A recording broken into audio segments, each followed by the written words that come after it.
Assalamu alaikum wa rahmatullahi wa barakatuh, and Alaikum welcome salam. to Thank Mosaic you. Center. Thank you. It's so beautiful here. I love it. I'm so honored to be here. Wallahi, Thank we're you for honored having to me. have you. Oh, So we're opening soon Mosaic Library, and I thought in this occasion you are the best person to be talking about this, since you are the founder of Daybreak Press Yeah. and Rabata bookstore. Yes.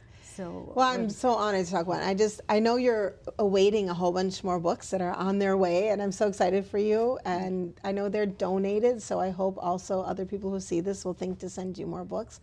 But this is a beautiful space, and I love that you are making a library. It's such a really cutting edge thing to do in this day and age, where everyone, like all of the research is telling us that people are not reading, and their reading levels and their writing levels are going down. But actually, it's not true. If you think about young people today, and even older people today, all of us, we might say, oh, I'm not reading as much as I used to. But if you think about what we're reading on our phone, we're reading more text than we ever read before. But something in our head is telling us the story that we're not. So actually, we are reading. And actually, I think reading books and bringing people back to books is one of the ways we're going to preserve language, preserve education, preserve identity, preserve sociological and cultural growth, and really the stability of culture, actually. That's very true. Many of the teenagers now are like, they're unsure about the identity, like having a part of it going to the culture, other part to the religion, other part like to the environment and society they live in. And that is causing them confusion. Then I think going back to the books and reading and see how all civilizations was established. 100%. There are probably two different ways where that reading really benefits young people and older people, if I can say. That might be you and I a little bit there. But one is that if they are reading nonfiction, I saw plenty of beautiful nonfiction on your shelves. When they're reading nonfiction, they're learning something new about their religion, about their history, about the ideas that shaped their ancestors and the people that came before. And those ideas help to grow their minds and grow their hopes. They help to grow their hopes for the future. But fiction, and I love that I see fiction on your shelves as well. Fiction, sometimes culturally as Muslims, we don't really recognize how important fiction is. But fiction helps to teach people how, it helps to encourage our imagination to imagine how life can be better, how life can be good. How can I be the person I want to be? How can I make my life what I want it to be? I heard recently a teacher, an elementary school teacher, she said, I'm no longer telling my students that nonfiction is real and fiction is fake. She said, I'm telling them now, nonfiction is where we learn through information, and fiction is where we learn through imagination. Wow. Isn't that beautiful? Very beautiful. And so important, especially for our kids, our young people, and ourselves, all of us. Yes. We continue to learn when we read. Do you know that I've been trying to read 40 books in 40 days? Yes. You saw that? I saw that.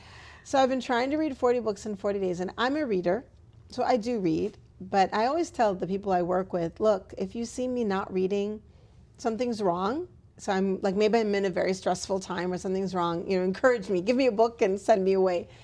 But in these days of trying to read more than I usually read, because I do not usually read a book every day, I have grown in just these, whatever number of days they are.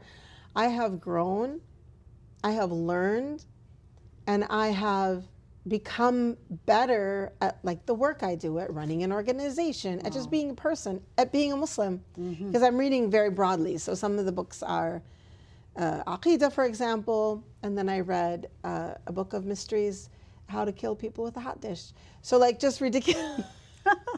very different. That's a Minnesota culture thing, you know. That's So yeah, mashallah. I'm so excited about your library. Thank you so much. So first, I really want to ask you some personal about your background. So you've been a Muslim for 40 years. MashaAllah, that's alhamdulillah. Can you share a little bit about your journey? Yes, and I'd like to Islam? say too that I've been super public about this 40-year thing, and I feel sometimes like I want to explain why I've been so public about being a Muslim for 40 years. Yeah. The situation for converts in the world today is not that great. We have a very high recidivation rate. People come to Islam, alhamdulillah, and then for different reasons, community, cultural, whatever, they end up leaving. And I've read in different places that statistic is for every 10, 7 leave. Wow. And it breaks my heart. And so when I found myself hitting 40 years, I said, I want to teach and set the example for other converts that you can make it. You've got this. Like, you can get to this place. It's a life journey. So you're going to have your ups and downs, but you can get here. And then my sister-in-law, may Allah bless her and elevate her, she said, you know, it's not only converts who need to know that they can make it the whole journey. And so I got really bolstered about the importance of living this publicly. You got this, we've got this. And so the journey, and since we're talking about books, I will say that I'm not going to tell my whole story about how I became a Muslim and how I walked along the path, but I want to tell you the book part of it. I was a practicing Christian. I left Christianity. And part of that is because of what I read in books about how the Trinity developed. Then I became Muslim, not from a book. But I did buy an English mushaf, translation of the Quran. So, and that was the ultimate change. Okay. Then when I entered into the Muslim community, I received a lot of books about Islam, and frankly, a lot of them were horrible. Wow. I'm sorry to say. They were not helpful, which is one of the reasons why we started Daybreak Press. Because we need to provide the community with books that teach and elevate and are beautiful. But to be fair, I'm talking about it 40 years ago, right? Yes. So 40 years ago, it was really different. But the few books that I got that were nice or that lent themselves to real learning were such a blessing. They helped me along my road. And then all throughout my life, my learning journey, my study journey, it's always been, books have been a friend of mine, a real companion. If I'm feeling down, if I'm feeling weak in my deen or in my faith, may Allah make us all strong. Ameen. Really going back and reading a good book. It can't be just any book, but a good book where it's written well and it stirs the heart. And sometimes I think if the author has light, if the author, maybe it's a heritage author, somebody from a long time ago, maybe it's somebody more modern, it just moves the heart and it helps me say, okay, no, I'm good.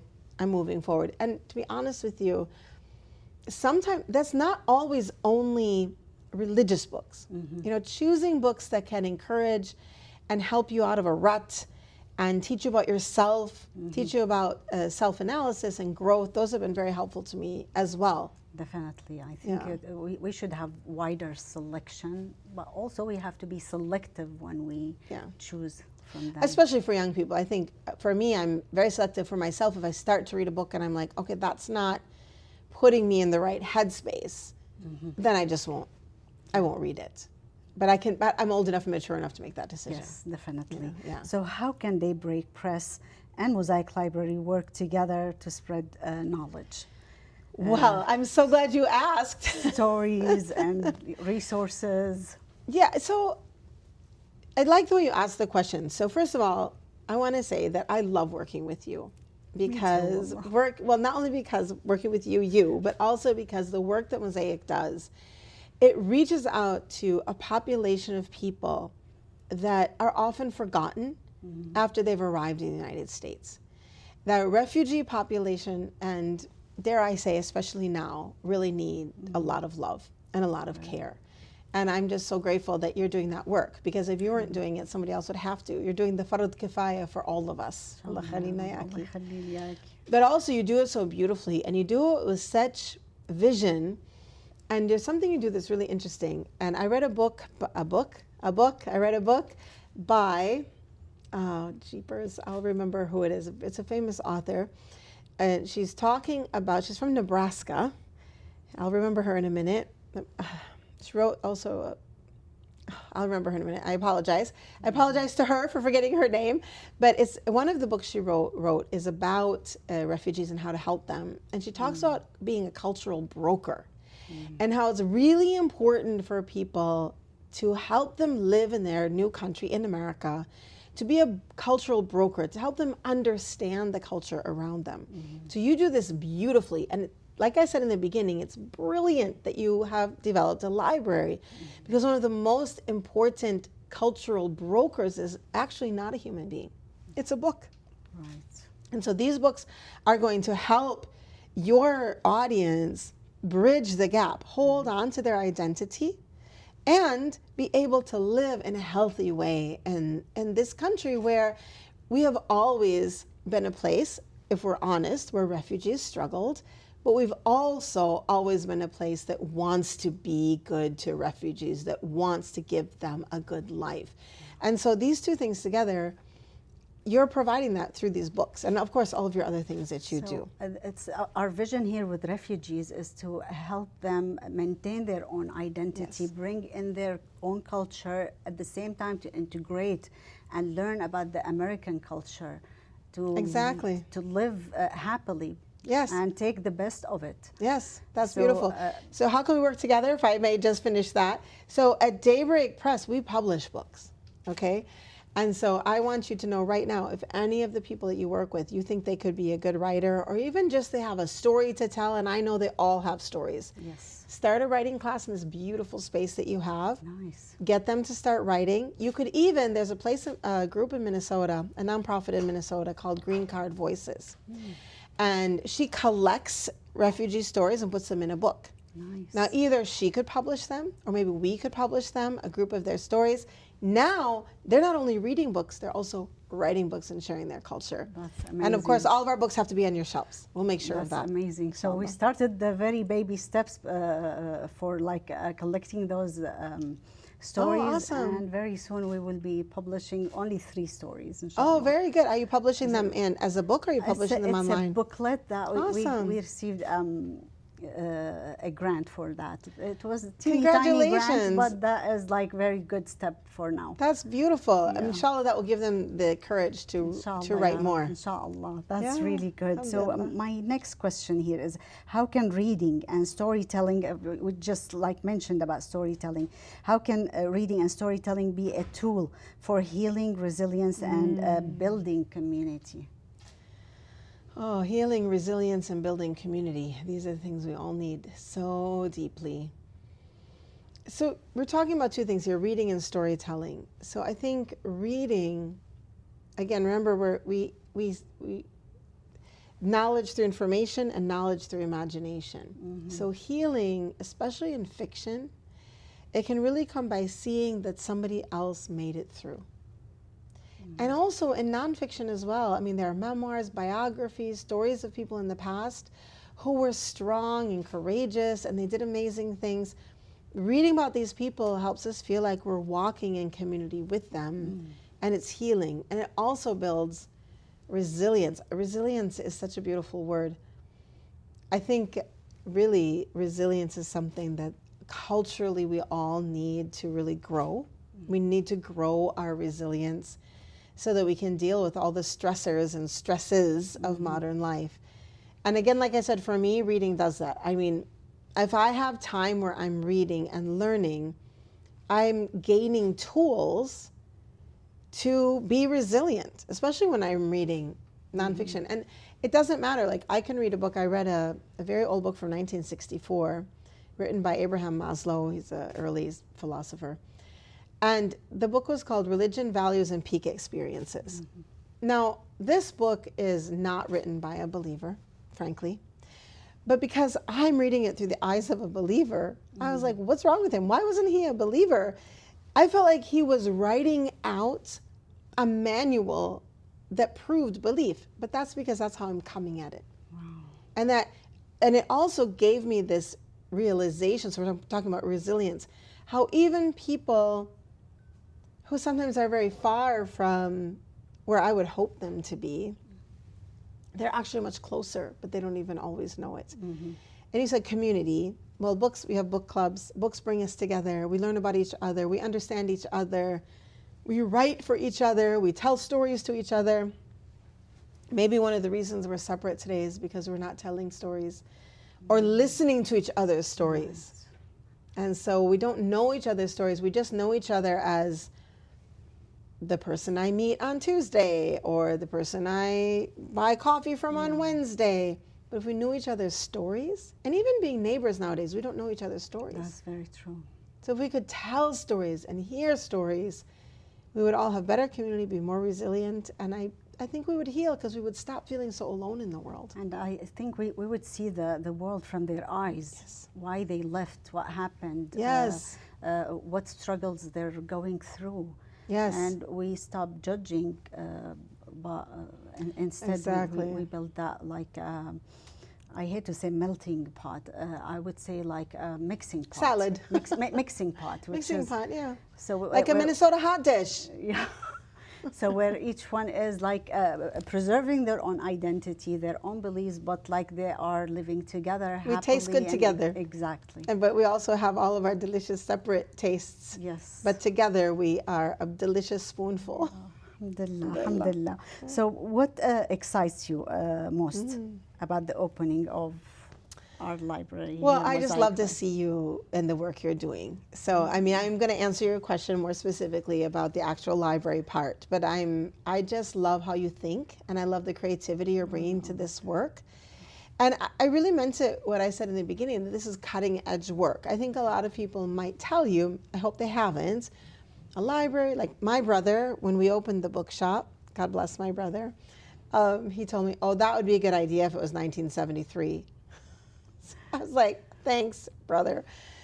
But thankfully he was wrong. You know, people continue to read books, bookshops continue to open, libraries continue to serve us.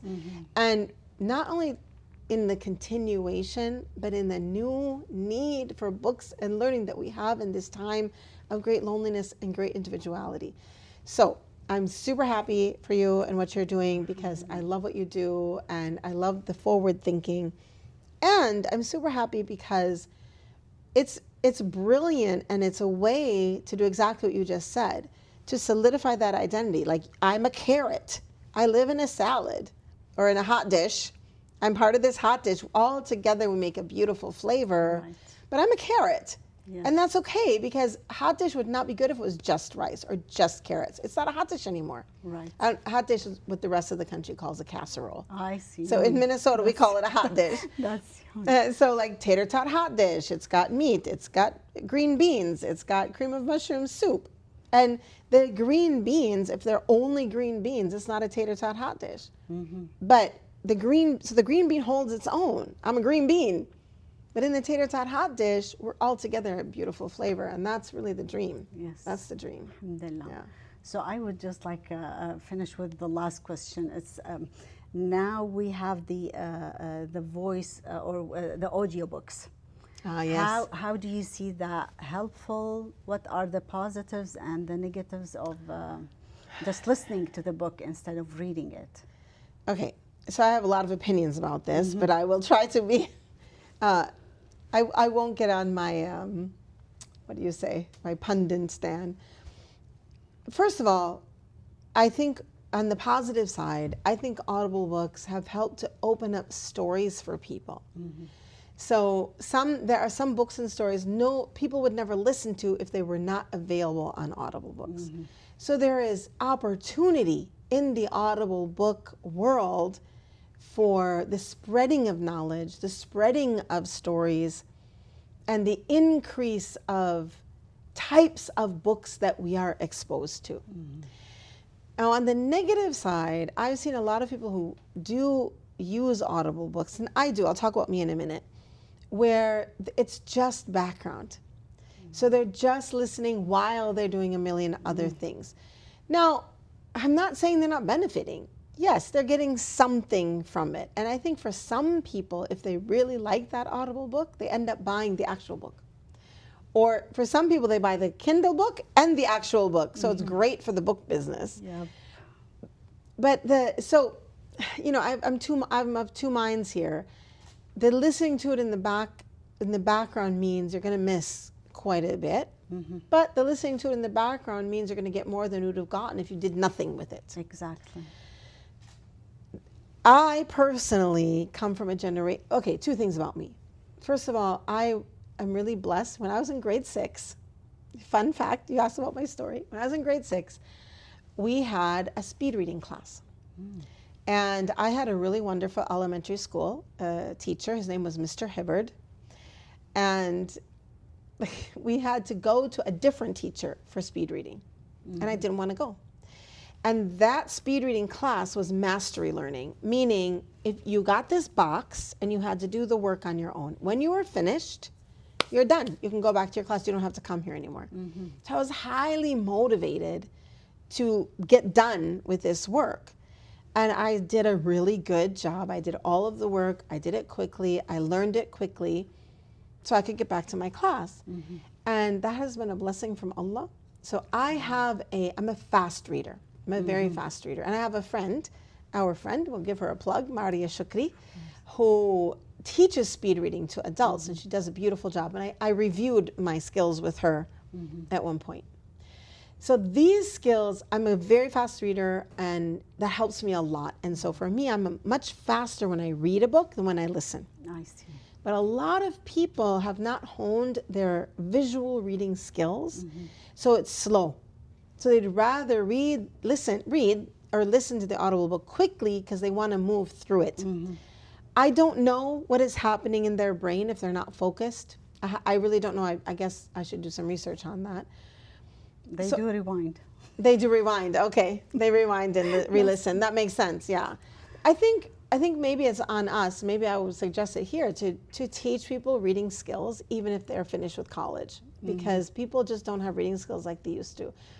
The more reading skill you have, the more you're going to enjoy reading. The more that reading is going to be for you what it is for me, which is a tool of healing, a tool of resilience, a tool of just feeling like I'm recovered from my day or what have you. The fragrance of the paper itself when you open it and when you look at it, it's really like it takes you to another world. 100%. The audiobook may solve a problem of like lack of time to sit and read, but I don't think it would give you the same experience. No. And like I said, for me, it takes me longer to listen to a book. So if I'm going to listen to a book, it's because I'm not that interested in it to actually read it. So I'll have it on, I will actually put it in the background. But if I'm interested in it, I'll get the actual book. Yes. So because but that's me, and I sometimes wonder if that's my generation. But I really believe what you just said, like the experience of the book, the smelling of the pages, the looking at them. Oh, there's a really funny quote from a children's book called Animorphs. Animorphs is a book about aliens, and it's too complicated to explain it to you. But in this book, there's an alien. He comes from a very high-tech planet, okay? He comes to America in the Earth. He comes to Earth, and he's fascinated by the book. He thinks it's the best invention ever because it's so easy to just turn a page. Whereas when you have to get things technologically, it's much harder to find them and open them and click things and wait. And I remember reading that and thinking, yes, actually, it's much reader. The book is the best high-tech thing ever because we can just, anytime. And for me personally, if I have a book in my hand, like that physical 3D thing in my hand helps me remember what I read. Yes, I think you would be using more senses. Yeah, that's right. To read that book. So I found some people would prefer to have the audio while they're having the copy. So that would help them also go through it faster and understand, comprehend it. That's probably really good for English as second language people. Yes, yeah. Oh, that's awesome. That's awesome. Yes. Now I should do that in Arabic. Actually, yes, that's a great idea. For the second language, that would be great. That's brilliant. Yeah. One of our books that we just published, Prosperity and Purpose, and I have to get it to you. It's brand new, so that's why it's not here yet, okay? It's out, people can buy it, but I want to bring it to you personally.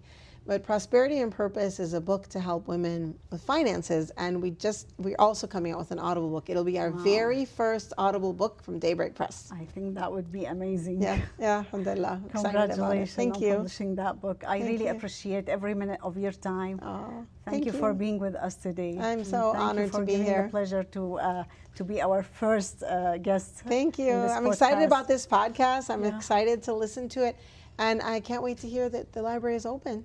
So inshallah, I can send people to borrow, and I'll fly all the way out here too. You're more than welcome. Thank you. Jazakallah khair. Thank you so much. Thank you.